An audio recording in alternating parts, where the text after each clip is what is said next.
Menjadi umat Allah itu adalah sebuah istimewa yang diberikan oleh Allah. Keistimewaan itu semakin sempurna dengan karunia untuk menikmati janji-janji Allah. Saya sangat gembira ketika menemukan ayat ini yang berkata begini, sebab Tuhan Allahmu memberkati engkau dalam segala pekerjaan tanganmu.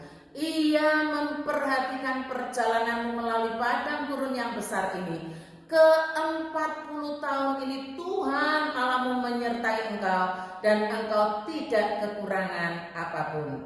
Tetapi tahukah saudara, keistimewaan yang Allah berikan kepada umatnya tidak serta-merta membuat umat ini boleh bertindak sewenang-wenang. Tuhan tidak memberikan hak kesewenang-wenangan. Keistimewaan itu justru dibatasi dengan hukum-hukum lain yang Allah telah tetapkan. Manusia itu kalau sudah diberikan keistimewaan, maka kecenderungannya adalah menjadi sewenang-wenang. Allah sangat tahu hal itu karena Allah Maha tahu. Karenanya sebagai umatnya Allah tetap menerapkan batasan-batasan hukum yang harus ditaati.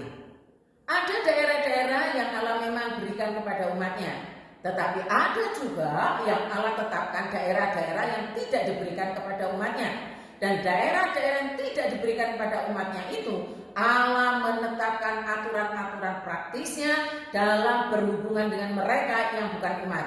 Umat Allah itu harus menghormati Allahnya sehingga menaati batasan, menaati aturan yang Allah tetapkan.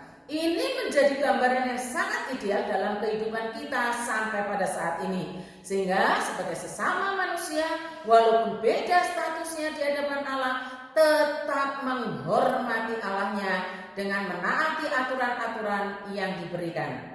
Allah yang telah memberikan kepada manusia ingatan-ingatan itu, baik ingatan akan kisah dan peristiwa yang baik dan menyenangkan maupun kisah dan peristiwa yang sangat memedihkan hati. Allah tidak menghapus ingatan kita akan hal yang baik, akan hal yang memedihkan, supaya kita belajar mempercayai Allah setiap waktu. Allah memberikan janjinya kepada umatnya dengan mengatakan, ku tetap tinggal sertamu sampai selama-lamanya.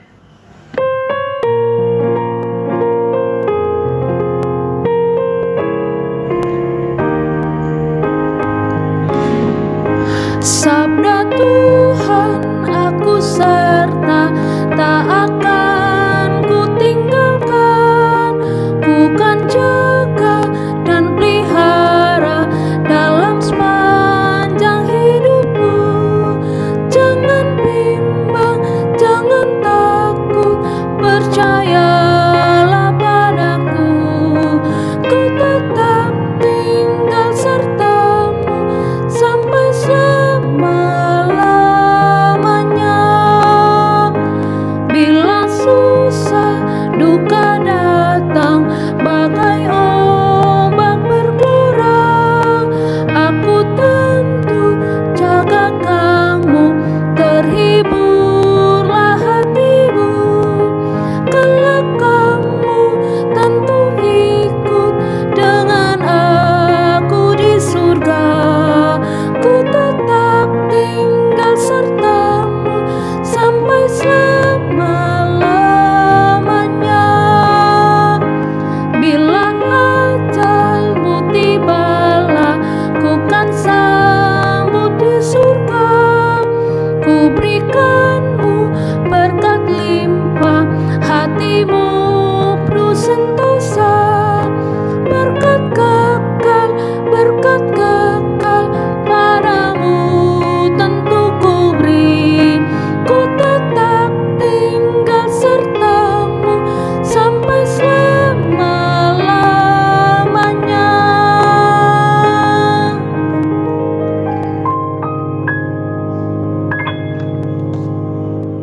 Sekarang saudara, mari kita perhatikan pasal 2 ayat 7 ini yang mengatakan, sebab Tuhan Allahmu memberkati engkau dalam segala pekerjaan tanganmu. Ia memperhatikan perjalananmu melalui padang gurun yang besar ini. Ke-40 tahun ini Tuhan Allahmu menyertai engkau dan engkau tidak kekurangan apapun. Kenyataannya seperti itu. Saya secara pribadi menyambut gembira janji Allah ini dan saya punya keyakinan bahwa saya ikut menikmati janji-janji Allah itu. Dan pada saat yang sama, saya juga diingatkan untuk tidak menginginkan apapun yang tidak Tuhan berikan kepada saya, kepada gereja, atau kepada umatnya. Saya perlu mengulangi baik untuk diri saya sendiri maupun untuk kita sebagai gereja Tuhan. Tuhan mau supaya saya dan saudara menikmati apa yang dijanjikan, menikmati apa yang Allah berikan. Dan Tuhan Allah melarang kita ikut menikmati apa yang tidak pernah dijanjikannya. Sekalipun bisa saja hal itu ada kesempatan yang terbuka luas. Jangan berhasrat untuk menikmati apa yang tidak Tuhan berikan. Marilah kita menghormati Allah kita dengan menikmati apa saja yang dijanjikannya bagi kita. Dan tidak aji mumpung ada kesempatan, mumpung bisa menikmati sebanyak-banyaknya apa yang tidak Tuhan janjikan atau tidak Tuhan berikan. Tidak boleh demikian. Mari kita bercermin dari firman ini, dan pada saat firman ini disampaikan, Tuhan mengingatkan begini, ayat 7. Sebab Tuhan Allahmu memberkati engkau dalam segala pekerjaan tanganmu. Ia memperhatikan perjalananmu melalui padang gurun yang besar ini. Ke-40 tahun ini Tuhan Allahmu menyertai engkau, dan engkau tidak kekurangan apapun. Itu janji Tuhan dan itu sudah mereka nikmati. Di balik itu semua Tuhan juga mengingatkan, perintahkanlah kepada bangsa itu demikian. Sebentar lagi kamu akan berjalan melalui daerah saudara-saudaramu Bani Esau yang diam di Seir. Mereka akan takut kepadamu, tetapi hati-hatilah sekali. Janganlah menyerang mereka, sebab aku tidak akan memberikan kepadamu setapak kaki dari negeri mereka. Karena kepada Esau telah kuberikan pegunungan Seir menjadi miliknya. Makanan haruslah kamu beli. Nah, ini Tuhan tetapkan caranya seperti itu. Makanan haruslah kamu beli dari mereka dengan uang, supaya kamu dapat makan. Juga air haruslah kamu beli dari mereka dengan uang, supaya kamu dapat minum. Sebab Tuhan Allahmu memberkati engkau dalam segala pekerjaan tanganmu. Ia memperhatikan perjalananmu melalui padang gurun yang besar ini. Ke-40 tahun ini Tuhan Allahmu menyertai engkau, dan engkau tidak kekurangan apapun. Tuhan menetapkan batasan-batasan di balik keistimewaan yang sudah Dia berikan. Apakah hanya satu itu saja yang Tuhan larang, yaitu dari Bani Esau saja? Jawabannya tidak, saudara. Masih ada lagi yang tidak Tuhan berikan kepada umatnya dan yang Tuhan larang untuk menguasai. Ayat 19. Maka engkau sampai ke dekat Bani Amon. Janganlah melawan mereka dan janganlah menyerang mereka. Sebab aku tidak akan memberikan kepadamu apapun dari negeri Bani Amon itu menjadi milikmu, karena aku telah memberikannya kepada Bani Lot menjadi miliknya. Jelas ya saudara, ada yang diberikan dari Allah dan itu yang disuruh menikmati. Tapi apa yang tidak diberikan, Tuhan tidak boleh kita ikut menikmati. Kemudian di ayat 37 ditegaskan kembali begini saudara, hanya negeri Bani Amon tidak engkau dekati, baik sungai Yabok sepanjang tepinya maupun kota-kota di pegunungan, tepat seperti yang dilarang Tuhan Allah kita. Saudara-saudara, Allah telah memberikan janjinya untuk memberkati kita. Tetapi tidak boleh berpikir bahwa kalau Allah memberkati kita, lalu Allah tidak memberkati yang lain. Tidak boleh kita berpikir demikian. Sebab Allah itu pencipta, maka Allah pasti akan memelihara ciptaannya, walaupun ciptaannya itu tidak menjadi bagian dari umat. Dan Allah melarang kita untuk ikut menikmati apa yang tidak pernah dijanjikan kepada kita. Yang Allah mau supaya kita patuh untuk menikmati apa yang disediakan olehnya bagi kita. Untuk anak-anak yang saat ini ikut bersaat teduh, ingatlah ajaran ini ya.